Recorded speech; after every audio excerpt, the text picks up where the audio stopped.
Ao longo da história, a figura de um serial killer tem intrigado, aterrorizado e fascinado a sociedade. Esses indivíduos, responsáveis por cometer uma série de assassinatos muitas vezes sem motivação aparente ou ligação direta entre suas vítimas, despertam uma mistura complexa de medo, curiosidade e repulsa. Embora representem uma pequena porção dos criminosos, sua notoriedade é amplificada pelos incessantes debates na mídia, na cultura popular e no campo acadêmico. Mas o que leva alguém a se tornar um serial killer?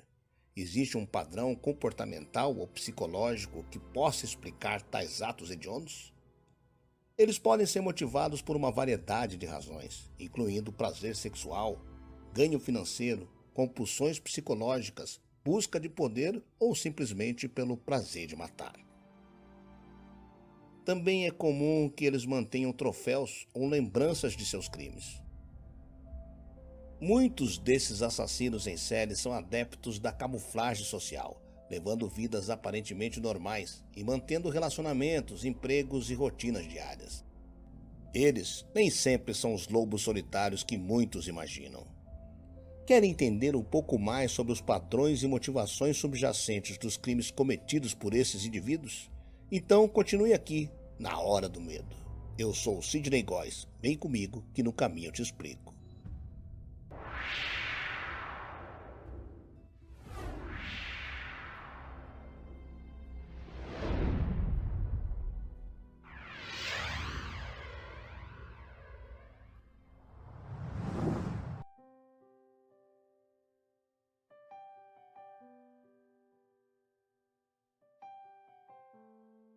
Ele fez mais de 24 vítimas, mas foi o seu método de assassinato que rendeu a Herman seu apelido macabro, o Vampiro de Hanover.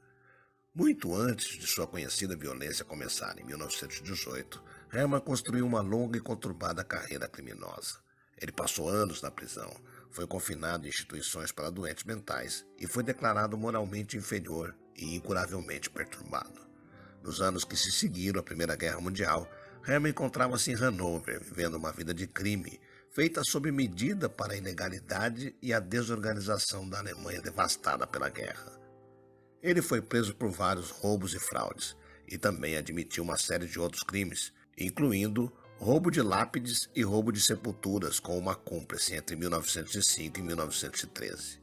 Em 1919, Herman iniciou um relacionamento com a polícia de Hanover, apesar de seu estatuto de criminoso conhecido e de homossexual, o que era na época um crime na Alemanha punível com prisão.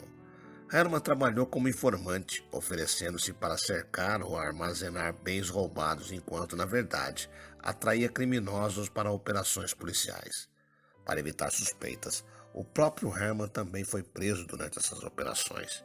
Ele passava grande parte do tempo dentro e ao redor da estação ferroviária central de Hanover. Lá ele vendeu propriedades no mercado negro para viajantes, enquanto ocasionalmente realizava prisões de cidadãos e indivíduos que viajavam com documentos falsos. Acredita-se que seu relacionamento com a polícia de Hanover mais tarde ajudou Herman a evitar a detecção de seus crimes terríveis. A primeira vítima conhecida do Vampiro de Hanover foi Friedel Roth, um fugitivo de 17 anos que desapareceu de casa em 1918. O jovem Roth foi o primeiro de muitos. Nos anos que se seguiram, Herman matou pelo menos 24 jovens e rapazes com idades entre os 10 e os 22 anos, a maioria deles na adolescência. Quando foi finalmente preso em 1924, Herman disse que não tinha certeza de quantas vítimas havia feito. A contagem de morte variou de 30 a 70. Em dezembro, Herman foi julgado por 27 assassinatos. Ele foi finalmente considerado culpado e pegou 24 anos, o que foi suficiente para a pena de morte. Desses assassinatos conhecidos, a maioria foi despachada da mesma maneira horrível. De acordo com a sua própria confissão, Herman seria obrigado a morder o pomo de Adão da sua vítima no auge da paixão, algo que ele friamente chamou de mordida de amor. Às vezes, essas vítimas eram estranguladas manualmente ao mesmo tempo. Em outras ocasiões, a mordida de amor de Herman atravessava completamente a traqueia da vítima. Assim que as vítimas morriam, ele desmembrava-lhes o corpos e, na maioria dos casos, atirava-os no vizinho rio Lane. Hermann então recolhia os pertences pessoais de suas vítimas e vendia a outras pessoas ou dava como presente. Às vezes, esses presentes acabavam nas mãos de seu amante e provável cúmplice, Hans Grans.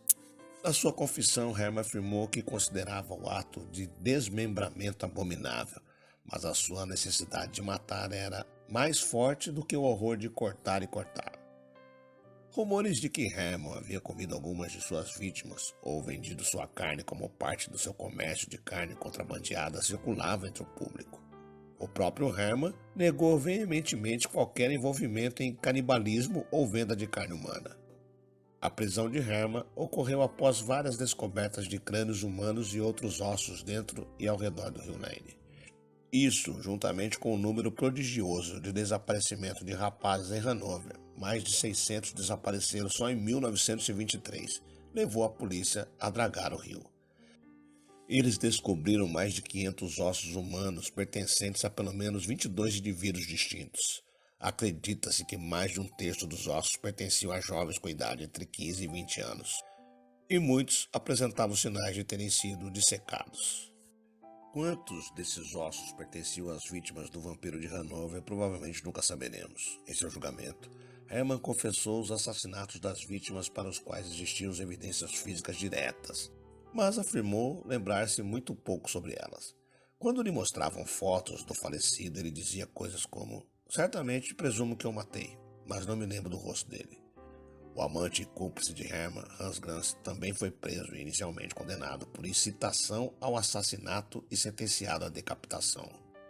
A descoberta de uma carta de Hermann declarando a inocência de Grans levou a um novo julgamento. Grans foi finalmente considerado culpado apenas de ajudar a encorajar Hermann e condenado por 2 sentenças simultâneas de 12 anos. Após a sua própria condenação, Fritz Hermann foi condenado à morte na guilhotina. Um destino que ele parecia acolher com satisfação. Dirigindo-se ao tribunal antes de sua sentença, Hermann foi citado como tendo dito: "Condene-me à morte. Peço apenas justiça.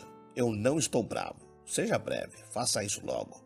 Livra-me dessa vida que é um tormento. Não vou pedir misericórdia nem vou apelar. Quero passar apenas mais uma noite alegre em minha cela, com café, queijo e charutos, depois da qual amaldiçoarei meu pai e irei para a minha execução como se fosse um casamento." O desejo de Hermann foi atendido. Em 25 de abril de 1925, o vampiro foi decapitado na prisão de Hanover. Sua insaciável sede de sangue o levou a estuprar e assassinar 27 meninos e jovens de uma maneira brutal e inimaginável. Embora já tenham se passado quase 100 anos desde que Fritz rondou as ruas de Hanover, na Alemanha, seus 6 anos de caos e luxúria nunca serão esquecidos.